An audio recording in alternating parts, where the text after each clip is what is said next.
Hello everyone, तो स्वागत है आपका फिर से हमारे इस चैनल जीनियस माइंड पर। और आज की इस वीडियो में हम स्टार्ट करने जा रहे हैं क्लास 9 का प्रैक्टिस सेट 9.2 के remaining question, that is question number 8, 9 और 10। क्वेश्चन नंबर 7 तक की सारी वीडियोस अपलोडेड हो चुकी हैं और हमने ये भी डिस्कशन किया था कि 9.1 में हम कौन से फॉर्मूले के साथ जा रहे हैं, 9.2 में हम कौन से फॉर्मूले के साथ जा रहे हैं। तो अगर अभी तक आपने वो वीडियोस नहीं देखी तो मेक श्योर आप उन वीडियोस को देख रहे हैं ताकि क्लियर अंडरस्टैंडिंग मिले और फिर आप इस वीडियो के साथ स्टार्ट करिए। तो चलिए क्वेश्चन के साथ स्टार्ट करते हैं। तो देखिए क्वेश्चन को जब हम रीड करेंगे, practice set 9.2 question number 8 page number 119, क्या बोला देखो, the curve surface area of a cone is 2200 square centimetre, it's slant height is 50 centimetre, find the total surface area of the कोन। तो सबसे पहले आपका क्या रहेगा भाई, गिवन लिखने का। गिवन में आप क्या लिखेंगे, CSA। CSA का मतलब मैंने आपको बताया कर्व्ड सरफेस एरिया, और किसका है ये, तो कोन का है। तो वैल्यू कितना दिया, 2200 स्क्वायर सेंटीमीटर। इसके बाद आपको क्या दिया, स्लैंट हाइट। स्लैंट हाइट को आप किससे डिनोट करते हो, याद रखना ये सारी चीजें आपको पूरे फुल फॉर्म में लिखनी है। स्लैंट हाइट आपको कितना दिया भाई, तो 50 centimetre. Find the total surface area of cone. अब हमें क्या फाइंड करना है, टोटल सरफेस एरिया। तो टू फाइंड में आप क्या लिखेंगे, टू फाइंड ब्रैकेट में क्या आएगा, total surface area of cone. Total surface area of cone ये आपको फाइंड करना है। फॉर्मूला में हमने बात किया था कि कौन सा फॉर्मूला लिखते हैं जो आप यूज करते हैं। तो यहाँ पर सबसे पहले आप यूज करने वाले CSA ऑफ कोन। तो उसका फॉर्मूला कितना रहता है, curve surface area of cone का, तो रहता है πRL। फिर आप यूज करेंगे टोटल सरफेस एरिया ऑफ कोन। तो जब मैं टोटल सरफेस एरिया ऑफ कोन की बात करूंगा तो ये रहेगा πR bracket R plus L। अब अगर हम गिवन की तरफ जाए, अगर मुझे suppose total surface area find करना है तो मेरे पास पाई होना चाहिए, मेरे पास R होना चाहिए, मेरे पास L होना चाहिए। जब मैं गिवन में जाऊंगा तो मेरे को यहाँ पर सिर्फ और सिर्फ L दिया है। पाई का वैल्यू तो हमें पता रहता है, बट हमें क्या फाइंड करना है, मतलब R का वैल्यू फाइंड करना है, मतलब रेडियस फाइंड करना है। तो इसीलिए आपको क्या दिया हुआ है, तो कर्व सरफेस एरिया का वैल्यू गिवन है। तो सबसे पहले जब आप क्वेश्चन को स्टार्ट करेंगे, सोल्यूशन का फर्स्ट स्टेप जो आप लिखने वाले, that will be your curved surface area of कोन। तो देखिए कैसे स्टार्ट करेंगे। सोल्यूशन सबसे पहले हेडिंग डालना है आपको। यहाँ पर आपने क्या लिख दिया भाई, तो सोल्यूशन। सबसे पहले क्या लिखेंगे, by curved surface area of cone. Curved surface area of cone का फॉर्मूला कितना रहता है, πRL, बराबर। अब इसमें कर्व्ड सरफेस एरिया का वैल्यू आपको कितना दिया, 2200, ये गिवन है। पाई का वैल्यू आप क्या लिखते हैं, 22/7, ये भी गिवन रहता है। रेडियस हमें नहीं पता। एल का वैल्यू देखो आपको कितना दिया है, 50 सेंटीमीटर। तो एल की जगह आप क्या पुटअप करेंगे, तो 50 सेंटीमीटर। अब आपको क्या करना है, रेडियस फाइंड करने के लिए आपको यहाँ पर ये सारे कैलकुलेशंस को इधर लेकर जाना है। तो ये हो जाएगा 2200 इंटू 7, जो नीचे है वो ऊपर जाएगा, और जो ऊपर रहता है मतलब 22 और 50 ये किधर आ जाएंगे, तो नीचे आ जाएंगे, is equal to your R। अब यहाँ पर आपको क्या करना है, कैंसलेशन। देखो ये 0 और ये 0 कैंसिल हो जाएगा। फिर 22 1 जा मतलब यहाँ पर क्या बचेगा, 10 बचेगा। फिर आपके पास टोटल फाइनल आंसर में क्या क्या वैल्यू बचती है, देखो तो ये होता है 10 इंटू 7/5, 5 1 जा 5 2 जा, विच इज योर R। तो रेडियस आपको कितना मिल जाएगा, therefore 2 into 7 is equal to R, therefore R is equal to 14 centimetre. I hope आपको इतना समझ में आया कि रेडियस कैसे फाइंड करते हैं। अब एक बार आपने रेडियस फाइंड कर लिया तो इसके बाद डायरेक्टली आपको क्या लगाना है, therefore TSA of cone, that is your total surface area of cone, is equal to πR bracket R plus L। Pi का वैल्यू कितना हमारे पास, 22/7 लेना है, मल्टीप्लाई बाय रेडियस की जगह रखना है 14, फिर रेडियस की जगह रखना है 14। लेंथ का वैल्यू आपको कितना दिया है, तो 50 दिया है। फर्दर जब आप इसका सॉल्विंग करेंगे तो देखो यहाँ पर ये कितना होगा, 22 होगा इंटू ये 7 1 जा होगा, ये 7 2 जा होगा, मतलब यहाँ पर क्या आएगा, 2 आएगा, फिर ब्रैकेट इसको ऐड करेंगे तो कितना हो जाएगा, तो 64 हो जाएगा। फर्दर जब आप सॉल्विंग करेंगे तो ये कितना रहेगा, 44 इंटू 64। और जब आप इसका फाइनल आंसर लिखेंगे तो आपका जो फाइनल आंसर रहेगा, फाइनल आंसर इसका क्या रहेगा, देखिए मल्टीप्लाई करने पे that will be your 2816 centimetre square. फिर आपको लास्ट का फाइनल आंसर क्या लिखना है, therefore total surface area of cone is 2816 centimetre square. तो आई होप आपको ये क्वेश्चन समझ में आया। क्वेश्चन में सिर्फ टोटल सरफेस एरिया पूछा था, तो टोटल सरफेस एरिया को आप ऐसे सॉल्व आउट करते हो। तो चलिए मूव ऑन करते हैं next question, that is our question number 9 की तरफ। चलिए क्वेश्चन नंबर 9 अगर आप देखिए तो क्या बोला, देखो there are 25 persons in the tent. एक टेंट है, यहाँ पर हम टेंट बनाते हैं, देखो ये टेंट है आपका, ये टेंट के अंदर कितने लोग हैं, 25 persons, which is conical in shape. Yes of course tent को हमने कॉनिकल इन शेप ही बनाया। Every person needs an area of 4 square metre, मतलब 25 लोग हैं, एक पर्सन को खड़े रहने के लिए कितने का जगह चाहिए, तो 4 स्क्वायर सेंटीमीटर का जगह चाहिए। If the height of the tent is 18 metre find the volume of the tent. बहुत सारी चीजें यहाँ पर आपको पूछी हैं। चलिए देखो कैसे स्टार्ट करेंगे। सबसे पहले तो आपको एक स्टेप करना है, दैट इज योर गिवन लिखना है। ये तो आपका हर एक क्वेश्चन का स्टार्टिंग रिक्वायरमेंट रहता है। तो यहाँ पर जो आप गिवन लिखेंगे, गिवन में आप क्या लिखेंगे, सबसे पहले number of person, number of person कितने पर्सन हैं, तो 25 है। उसके बाद क्या बोला है, एरिया रिक्वायर्ड बाय पर्सन, तो यहां पर क्या लिखेंगे, area needed by one person. एक पर्सन को कितना एरिया चाहिए, तो 4 मीटर स्क्वायर चाहिए, 4 स्क्वायर मीटर चाहिए। उसके बाद हाइट ऑफ द टेंट दिया है, हाइट को अभी यहाँ पर नॉर्मल हाइट दिया, मतलब क्या दिया है लोग ने, किसकी बात कर रहे हैं, तो परपेंडिकुलर हाइट की बात कर रहे हैं, याद रखना किसकी बात कर रहे हैं, तो परपेंडिकुलर हाइट। तो यहाँ पर आप क्या लिखेंगे, हाइट ऑफ टेंट, ब्रैकेट में क्या रहेगा, एच, क्योंकि परपेंडिकुलर हाइट को आप किससे डिनोट करते हो, तो एच से डिनोट करते हो। ये वैल्यू कितना हो जाएगा, 18 मीटर। टू फाइंड करने को क्या बोला, देखो भाई टू फाइंड में बोला भाई फाइंड करो वॉल्यूम, तो यहाँ पर आप क्या लिखेंगे, टू फाइंड में आपको क्या लिखना है, वॉल्यूम ऑफ टेंट, फॉर्मूला।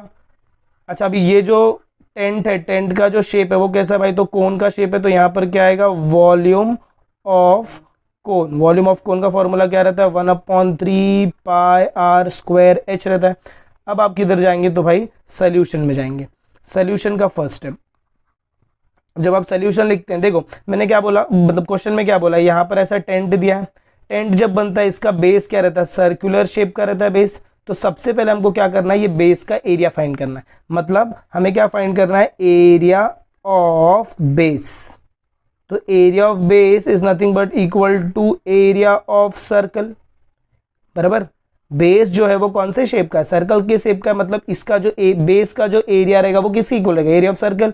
मतलब यहां पर फॉर्मूला कितना आएगा, पाई आर स्क्वायर का फॉर्मूला आएगा, बराबर। कितना फॉर्मूला आएगा, पाई आर स्क्वायर का फॉर्मूला। बट एक प्रॉब्लम है, यहां पर आप एरिया ऑफ सर्कल को डायरेक्टली पाई आर स्क्वायर से फाइंड आउट नहीं कर सकते, क्योंकि हमें रेडियस का वैल्यू नहीं दिया है। तो यहां पर हम जो एरिया ऑफ बेस का फॉर्मूला लगाएंगे वो क्या रहेगा, देखो number of person multiply by area occupied by one person. अब इसका हम लोग ने फॉर्मूला का ये हमको वैल्यूज दिया हुआ है। देयरफॉर आपका एरिया ऑफ बेस क्या आएगा, देखो therefore area of base is equal to number of person कितना है 25, area occupied by per person कितना है 4, तो ये कितना हो जाएगा 100 स्क्वायर सेंटीमीटर। अब यहां पर आपको एक और फॉर्मूला मैं बताता हूं किसका, देखिए volume of conical tent, volume of conical tent, tent का शेप क्या है, कोनिकल टेंट है। तो volume of conical tent is equal to ये क्या होता है 1/3 पाई आर स्क्वायर एच होता है। अब देखो ये फॉर्मूले को हम लोग कैसे कन्वर्ट करेंगे, ये हो जाएगा आपका 1/3 इंटू ये आपका है पाई आर स्क्वायर इंटू ये एच है। अब ध्यान से सुनना, ये जो पूरा पार्ट है इसी को आप क्या बोलते हो, area of base, area of base. I hope आपको समझ में आया कि मैंने क्या बोला, एरिया ऑफ बेस। और हाइट तो आपको दिया हुआ ही, तो मतलब जब आप फर्दर इसको सॉल्विंग करेंगे तो ये कितना हो जाएगा, देखो ये हो जाएगा 1/3 इंटू इसकी जगह मैं क्या लिखूंगा, तो लिखूंगा area of base multiply by height. अच्छा ये सारा झोल क्यों हो रहा है पता है क्या, क्योंकि ये जो नीचे वाला जो पार्ट है ना ये कैसा है, सर्कल है, और सर्कल का एरिया कितना होता है, पाई आर स्क्वायर होता है। और मैंने अभी आपको बताया area of circle is equal to area of base, तो ये पाई आर स्क्वायर के इक्वल रहेगा। और ये पाई आर स्क्वायर का वैल्यू जो हमें मिलता है, ये जो एरिया ऑफ बेस है इसकी जगह आप क्या लिख देंगे, तो पाई आर स्क्वायर, मतलब ये जो 100 स्क्वायर सेंटीमीटर मिला ये किसका वैल्यू है, पाई आर स्क्वायर का वैल्यू है। तो यहाँ पर आप चुपचाप इसको क्या कर दोगे भाई, तो सब्स्टिट्यूट। तो ये कितना हो जाएगा 1/3 इंटू ये कितना हो जाएगा 100 इंटू एच का वैल्यू आपको कितना दिया 18। अब जब आप इसको फर्दर सॉल्विंग करेंगे तो ये इक्वेशन कुछ ऐसा बनेगा 100 इंटू 18 डिवाइडेड बाई 3, फिर ये कितना हो जाएगा 3 6 18 which is nothing but equal to 600 square metre. अच्छा ये आपको क्या मिल गया, अच्छा स्क्वायर मीटर है क्या, नहीं स्क्वायर मीटर नहीं आएगा। क्यों, क्योंकि हम क्या फाइंड कर रहे थे, तो हमने फाइंड किया है वॉल्यूम। फिर आप लास्ट में फाइनल क्या लिखेंगे, therefore volume of tent is 600 cubic metre. तो आई होप आपको ये क्वेश्चन भी समझ में आया कि इसके अंदर झोल यही है। ये क्वेश्चन आपको एग्जाम में पूछ सकते हैं, तो इसको आप क्या करिए, स्टार मार्क करके रखिए, जिसमें आपको ये याद रखना है कि जो एरिया ऑफ बेस है दैट इज नथिंग बट ये वाला formula, number of person multiply by area occupied bye 1 person. तो चलिए मूव ऑन करते हैं next question, that is our question number 10 की तरफ। देखिए जब हम क्वेश्चन पे आते हैं तो क्या बोला, in a field dry fodder, fodder का मतलब होता है कि घास भूसा, फॉर द कैटल, कैटल मतलब होते हैं गाय बैल, is heaped in a conical shape, मतलब उसको रखा है तो वो कौन सा शेप बना रहा है, तो conical shape. The height of the cone is 21 metre and diameter of base is 7.2, find the volume of the fodder if it is to covered. पहला तो आपको फाइंड करना है वॉल्यूम, पहला क्या फाइंड करना है भाई, तो वॉल्यूम। उसके बाद आपको फाइंड करना है how much minimum polythene sheet is needed, मतलब उसके बाद आपको फाइंड करना है क्या, कर्व्ड सरफेस एरिया, क्योंकि जब तुम इसको कवर करोगे, क्या करोगे भाई, जब तुम इसको कवर करोगे ऐसे तो सिर्फ ऊपर ये वाले पार्ट को ही कवर करोगे ना, ये नीचे वाले पार्ट को तो कवर नहीं करना है। तो हमको सिर्फ क्या फाइंड करना है, कर्व्ड सरफेस एरिया, ना कि टोटल सरफेस एरिया। तो चलिए जो आपका फर्स्ट स्टेप रहेगा that will be your writing the given value. तो गिवन में सबसे पहले आप क्या चिपकाएंगे,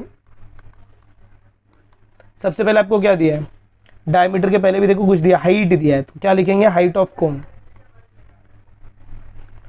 height of cone that is h is equal to 2.1 metre. फिर आपको क्या दिया है, diameter, diameter of cone denoted by d is equal to कितना दिया, 7.2 मीटर। अब डायमीटर दे दिया, देख भाई इधर ही तुम क्या फाइंड कर लो, रेडियस फाइंड कर लो, झंझट ही नहीं रखो। यहीं पर मैं क्या निकाल लेता हूँ, रेडियस, रेडियस क्या होगा मेरा, d/2 which is equal to 7.2/2। अच्छा अभी 7.2 का हाफ करेगा तो कितना आ जाएगा, 3.6 मीटर, 3.6 मीटर। ये हमारा क्या हो जाएगा, रेडियस का वैल्यू, क्योंकि हमें हर जगह क्या यूज करना है भाई, रेडियस यूज करना है। इसके बाद आप क्या करेंगे, परपेंडिकुलर हाइट दिया, रेडियस आपने निकाल लिया, अब आप किधर जाएंगे सीधा, तो आप वॉल्यूम निकाल लीजिए। टू फाइंड में आप क्या लिखेंगे, टू फाइंड में दो चीजें फाइंड करनी है, पहला वॉल्यूम ऑफ फॉडर, सेकेंड आपको क्या फाइंड करना है, area of polythene required, area of polythene required. ये दो चीजें आपको फाइंड आउट करनी है। तो इसके लिए आपको क्या लिखना है भाई, तो फॉर्मूला लिखना है। फॉर्मूला में क्या आएगा बताओ जरा, फॉर्मूला में क्या रहेगा, volume of cone, volume of cone का फॉर्मूला कितना है, 1/3 पाई r स्क्वायर h। फिर क्या रहेगा, curved surface area of cone, curved surface area of कोन क्या है, पाई r l।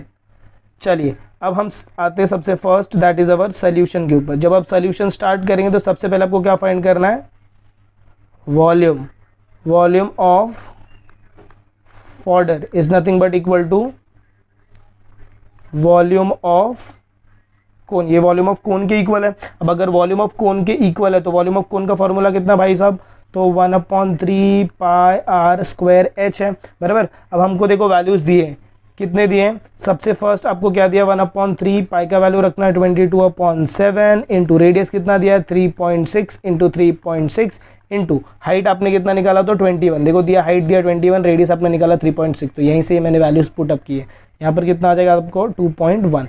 अब इसका कैलकुलेशन देखो, बहुत ही सिंपल कैलकुलेशन बताता हूँ। सबसे पहले आप क्या करो, 1/3 ऐसे लिखो, ये 22/7 को ऐसे लिखो, फिर आप क्या करो 3.6 से इसको आप ऐसे लिखो 36/10, फिर वापस 3.6 है तो इसको लिखो 36/10, फिर 22.1 है तो इसको लिखो 21/10। अब जब आप इसका फर्दर सॉल्विंग करेंगे तो ये देखो, ये हुआ 7 1 जा 7 3 जा 3 और 3 कैंसिल, मतलब आपके पास जो फाइनल आंसर में वैल्यू बचेगा वो क्या रहेगा, 22 इंटू 36 इंटू 36 अपॉन 1 2 3। अब आपको क्या करना है, ऊपर वाले नंबर्स को मल्टीप्लाई करना है। किसको मल्टीप्लाई करना है, तो 22 को मल्टीप्लाई करना है किसके साथ, 36 के साथ और 36 के साथ। तो आपका आंसर कितना आएगा, तो 28512 डिवाइडेड बाय 1 2 3।